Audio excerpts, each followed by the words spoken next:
Ito nga pala yung laman loob ng filter natin dun sa lagayan ng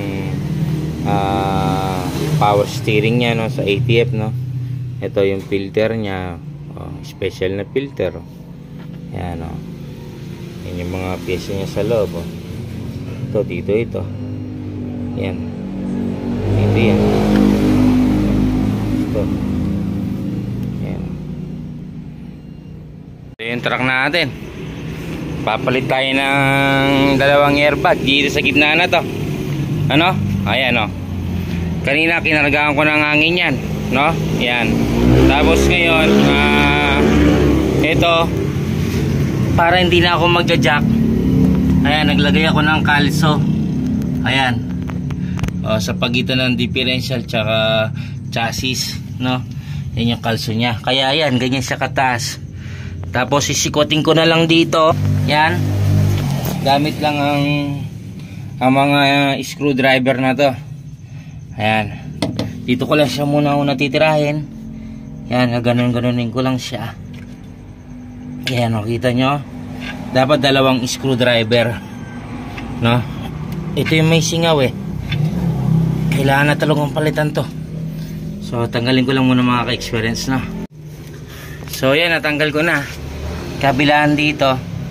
Ayan, yung base na lang doon sa ilalim. Yan yung tigisan to, tatanggalin natin yan para mas mabilis natin maipasok siya, no? Ayan.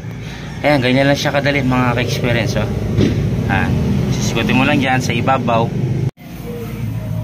Ayan, sinikot ko lang siyang pag ganon. Ayan, tanggal na yan. Hindi ko na pala tinanggal sa ilalim mga ka-experience, no? Sinikot ko na lang siya. Ayan. Yun, tanggal na siya. Ito yung may tama tama to.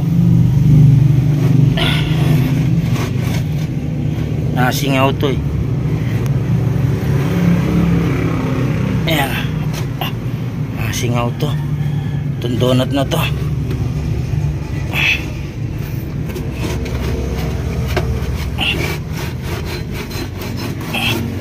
Ayan. Siguro may warak to dito. Ayun, dito palagay ka. Ito tong isa na to. Ayan, dyan siya sumisingaw. Ito. Ayan, dyan sigurado. Laki no? Ayan.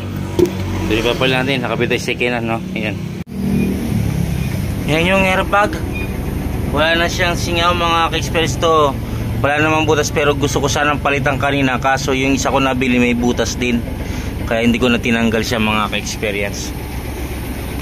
Tapos sa steering naman, ayan, nagkulang ako ng ATF. Pero naigalaw ko na yan. Ayan.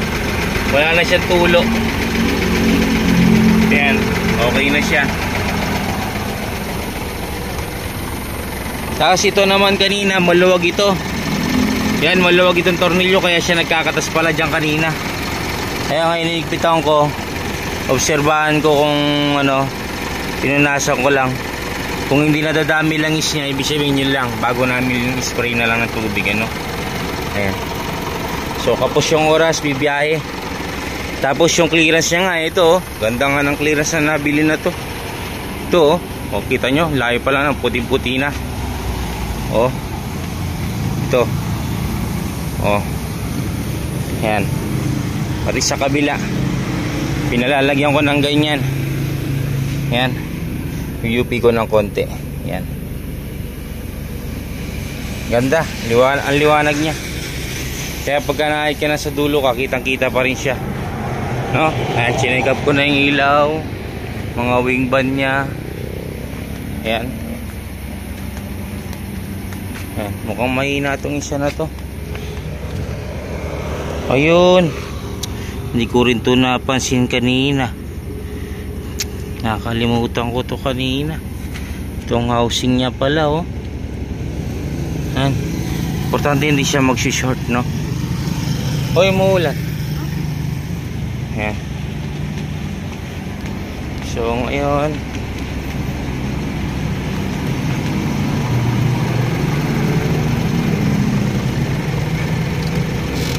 Ayan. Ito na siya. Dami niyang warning. Check engine. Pero hindi naman siya low power. Ayan o. Umiingi siya kasi kulang ng ATF. No?